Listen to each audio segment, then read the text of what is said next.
It's a bit of a rough day. Yesterday was something else. I'm currently on the floor wrapped in a blanket. It is that time of the month, and I got it with a vengeance this month of vomiting and more details that I will spare you. Yeah, as I'm sitting here, let me get more comfortable actually. Is it possible to get more comfortable than this? Worse actually. Is it? I can't tell if I'm seen. Anyway, this might be the best that I could do. As I was saying, today was rough. Today I'm back to my normal state, doing a lot better. And the lighting sucks, as you could see, because the sun goes down a lot quicker now that winter's coming. All just to say, I'm a very sensitive person in general, and I used to see that as such a bad thing. I used to see it as weakness, not because I personally think that's what it is, but a lot of people will treat you as if you are a weak person when you're more in tune with your emotions, because you feel things a lot on a different level that others don't. Things might offend you or affect you more than they do others, and you're just more in tune with how you're feeling, and you go based off of that with the way that you handle things in your everyday life. And especially us as women, dealing with hormonal changes every single month, when my period comes, it makes everything way more heightened. So if I were to be anxious about something as normal as work or an event that I have to prepare for, if my period is coming, everything is even more heightened. So my anxiety is 100 times more than the regular anxiety that I would feel on a normal day. And so I was feeling a lot of that before my period came, actually. And there was like this intensity the day right before it came. And then yesterday there was just this very strong feeling of like, what do you call that? See, I have brain fog too right now. That's another symptom of it. I just really kept feeling like, oh, I want a lot of affection right now. I desire that so much right now. And then there was also the whole, no, but I also don't want to be touched. I just want to snuggle in my blanket and be in my bed, and I don't want anyone to talk to me right now.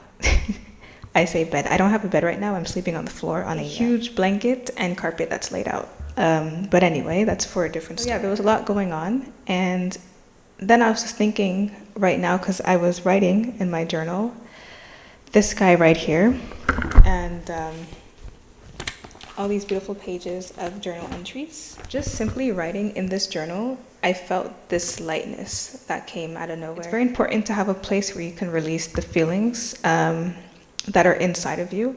So for some people, that looks like doing sports or going to the gym, so something very active, going out for a run. For others, it looks like going up to someone and talking about how they're feeling. For me, that's writing in a journal. When I release everything that I feel in my journal, I get this sense of clarity, and it's like I'm putting all of that energy into something.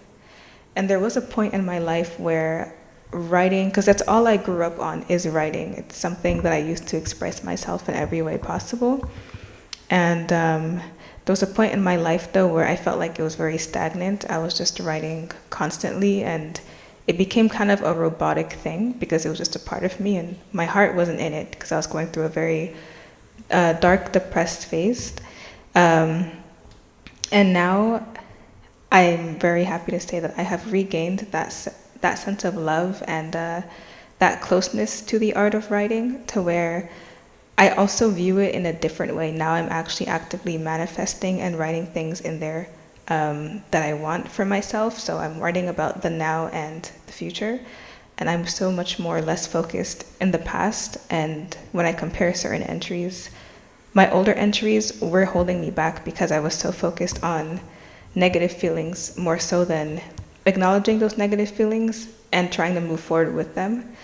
Now I'm at a place where I can talk about something bad that happened and not stay focused on it, kind of look at how it's helping shape me and how I can move forward with that fact, with that thing that might have tainted me in a sense, but without letting it affect my entire being. So I went through a point of deep stress like 2 days ago. Then my period hit a day later, which was yesterday.